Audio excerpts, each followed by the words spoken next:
VLIW architecture. VLIW का full form होता है वेरी लॉन्ग इंस्ट्रक्शन वर्ड।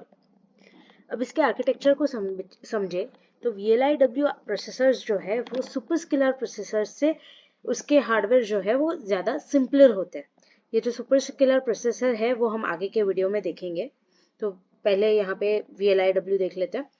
तो VLIW का हार्डवेयर जो है वो सुपर स्केलर प्रोसेसर से थोड़ा सिंपलर होता है। क्यों सिंपलर होता है? क्योंकि यहाँ पे कंपाइलर जो है वो शेड्यूल करता है और ऑर्गेनाइज करता है इंस्ट्रक्शन को। क्यों ऑर्गेनाइज करता है? क्योंकि वो देखता है कि कौन से इंस्ट्रक्शंस को हम एक साथ पैरेलली एग्जीक्यूट करवा सके।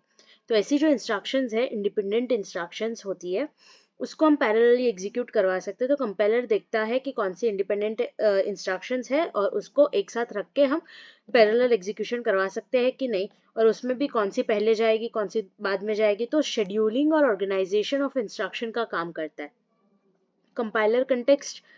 इसमें क्या होता है कि कंपाइलर जो है वो पहले ही देख के रखता है कि जो को शेड्यूल्ड इंस्ट्रक्शन है। व्हाट इज को शेड्यूल्ड इंस्ट्रक्शन? को शेड्यूल्ड इंस्ट्रक्शन का मतलब होता है इंडिपेंडेंट इंस्ट्रक्शंस, यानी एक इंस्ट्रक्शन दूसरे पे डिपेंडेंट नहीं होनी चाहिए। एक इंस्ट्रक्शन को दूसरे इंस्ट्रक्शन के पास से ना ही कोई आउटपुट चाहिए होता है, ना ही कोई इनपुट चाहिए होता है, ना ही कोई हेल्प चाहिए होती है। तो ऐसे इंस्ट्रक्शंस को हम इंडिपेंडेंट इंस्ट्रक्शंस बोलते हैं। तो को शेड्यूल्ड इंस्ट्रक्शंस जो है उसको वो शेड्यूल करने का काम करता है कंपाइलर। वो डिटरमाइन करता है कि कौन से ऑर्डर में इंस्ट्रक्शंस जो है वो जाएगी और पैरेलली एग्जीक्यूट होगी within a long instruction word. Lack of run time information.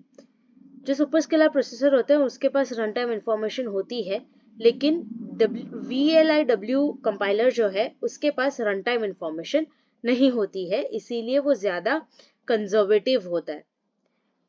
फिर वो ब्रांच और मेमोरी प्रेडिक्शन भी नहीं कर पाता है, क्योंकि ये प्रेडिक्ट करना जो है विदाउट रन टाइम फीडबैक, ये प्रेडिक्ट करना बहुत डिफिकल्ट होता है। इसीलिए उसमें कभी कभार डिफिकल्टीज आ जाती है और उसको प्रेडिक्ट करना थोड़ा डिफिकल्ट हो जाता है। ब्रांच और मेमोरी प्रेडिक्शंस डिफिकल्ट हो जाते हैं।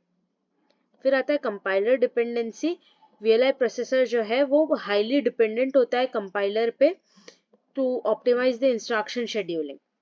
इंस्ट्रक्शन शेड्यूलिंग को ऑप्टिमाइज करने के लिए वो ज़्यादा डिपेंडेंट होता है, इसीलिए हम अलग अलग टेक्निक्स यूज़ करते हैं, जैसे कि लूप अनरोलिंग है, स्पेक्युलेटिव एग्जीक्यूशन है, एक्यूरेट ब्रांच प्रिडिक्शन है। ये सारे टेक्निक्स को हम यूज़ करके थोड़ा बहुत हेल्प करते हैं कंपाइलर को। फिर लिमिटेड पैरेललिज्म होता है, इसमें 4 वे टू 8 वे पैरेललिज्म होता है। इसका मतलब क्या होता है कि 4 to 8 इंस्ट्रक्शंस को हम एक साथ पैरेलली एग्जीक्यूट करवा सकते हैं इन अ सिंगल साइकिल।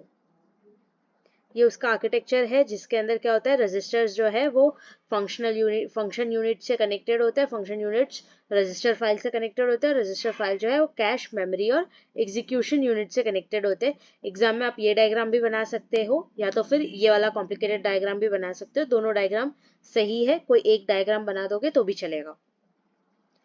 फिर एडवांटेजेस और डिसएडवांटेजेस अगर हम देखें VLIW प्रोसेसर के, तो सबसे पहले एडवांटेजेस देखते हैं। उसमें आता है वो हार्डवेयर कॉम्प्लेक्सिटी को रिड्यूस कर देता है, पावर कंजप्शन रिड्यूस हो जाता है और इंस्ट्रक्शन इश्यूज को वो सिंप्लीफाई कर देता है, डिकोडिंग भी इजी हो जाता है उसमें। डिसएडवांटेजेस ये है कि हमें कॉम्प्लेक्स कंपाइलर की ज़रूरत पड़ती है और यहाँ पे प्रोग्राम की जो कोड साइज है वो बढ़ जाती है। इसकी एप्लीकेशंस है कि वो डिजिटल सिग्नल प्रोसेसिंग में, मल्टीमीडिया प्रोसेसिंग में, साइंटिफिक कंप्यूटिंग में और एम्बेडेड सिस्टम में हम यूज़ कर सकते हैं। तो ये था पूरा VLI आर्किटेक्चर।